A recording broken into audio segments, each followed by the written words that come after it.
మీ కలలన్నీ సాకారమైన చోట తెల్లాపూర్లో వజ్ర west city. ORR exit 2కి 2, ఫైనాన్షియల్ డిస్ట్రిక్ట్ కి 10 నిమిషాల దూరంలో. 17 ఎకరాల్లో 78% ఓపెన్ స్పేస్, 38 ఫ్లోర్లు, 6 టవర్లు, 2.5, 3, 4 బెడ్రూమ్ ఫ్లాట్స్. కావలసినంత greenery, mega club house, roof top pool. Complete family life కోసం మీ ఫ్లాట్ ఈ రోజే బుక్ చేయండి. Contact number 9589587379.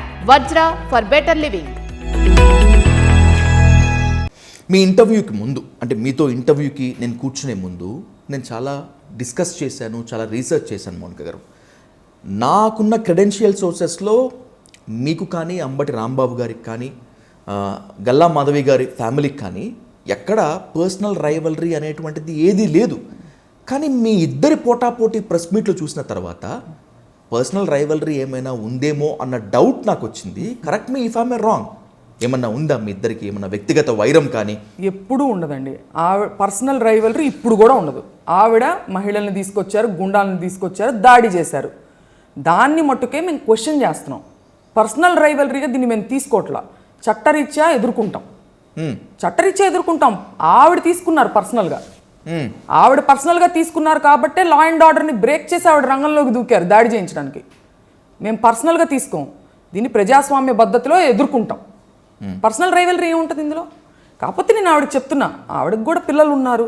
ఇప్పుడు నేను సింపతి కార్డు ప్లే చేస్తున్నానని ఆవిడేదో మాట్లాడున్నారు, నేను చూశాను. అది అంటే ఒక ఇంట్లో ఆడవాళ్ళు మాత్రమే ఉన్నప్పుడు ఇంటి మీద అంతమంది మగవాళ్ళు దాడి చేస్తా 6 గంటల పాటు ఉంటే లోపల పిల్లల్ని పెట్టుకుని మేము మీకు జరిగితే తెలుస్తుందని కూడా నేను అనలేకపోతున్నాను ఈ మాట ఆవిడని. ఎందుకంటే ఆవిడకి కూడా పిల్లలు ఉన్నారు, ఆవిడ కూడా ఒక లేడీ. నేను అనలేకపోతున్నా, కానీ ఆవిడ ఉండి దాడి చేయించారు. ఇది సింపతి కార్డు మేము ప్లే చేసేది ఏంటండి? ఒక మనిషిని కొట్టి ఆ మనిషి ఏడుస్తుంటే ఏంటి ఏడుస్తున్నావు, నువ్వు సింపతి కార్డు ప్లే చేస్తున్నావు అంటారా? మీరు కొట్టారు కదా, కొట్టినప్పుడు ఏడవకుండా ఎట్లా ఉంటారు? మీరు దాడి చేశారు కదా, దాన్నే కదా మేము క్వశ్చన్ చేస్తున్నాం.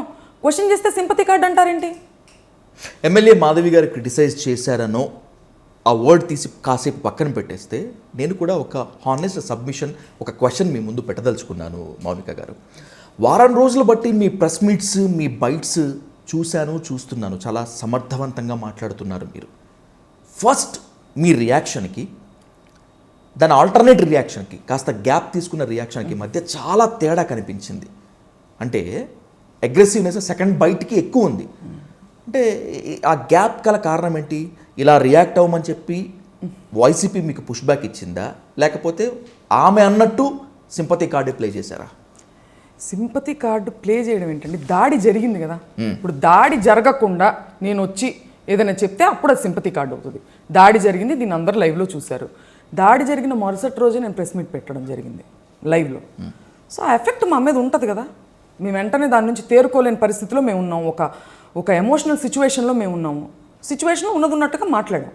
అయితే నేను ఆ టైంకి, ఆ లైవ్ ప్రెస్ మీట్ పెట్టిన టైంకి మటుకు నేను నిజంగా గల్లా మాధవ్ గారిని ఎవరో మిస్గైడ్ చేశారు, ఆవిడ ఒక బలిపోసు అయ్యారు అనే నేను అనుకున్నా.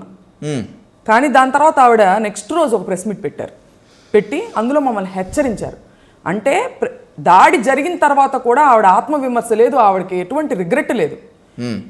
లేకుండా మళ్ళీ వచ్చి లైవ్లో కూర్చుని మళ్ళీ వస్తాము, మీ ఇంటికి వచ్చేవాళ్ళు ఆస్తులు అమ్ముకోవాలి, పరామర్శకు వచ్చేవాళ్ళని ఆవిడ వార్న్ చేశారు. ఎగ్జాక్ట్లీ. దీన్ని ఎలా తీసుకోవాలండి? దీన్ని ఖచ్చితంగా అప్పుడు నాకు అర్థమైంది, ఓకే ఈవిడ కావాలనే చేశారు అని చెప్పి. అంటే మళ్ళీ వస్తామని హెచ్చరిస్తే ఆవిడ ఏమనుకుంటున్నారు? అంటే ఇవాళ అంబటి రాంబాబు గారు డాటర్ అనో లేకపోతే వైసీపీకి సంబంధించిన బలం ఉందనో కాదండి, ఒక కామన్ సిటిజన్గా అడుగుతున్నాను. Is it allowed? ఆవిడ అలా బెదిరించచ్చా లైవ్లో కూర్చుని? ఆవిడ అలా బెదిరించారు కాబట్టి నేను అలా మాట్లాడాల్సి వచ్చింది. Second reaction. ఓకే, ఎస్, అదే రీజన్. ఆవిడ అలా మాట్లాడకపోయి ఉండుంటే బహుశా నేను అట్లా రియాక్ట్ అయ్యి ఉండేదాన్ని కాదేమో.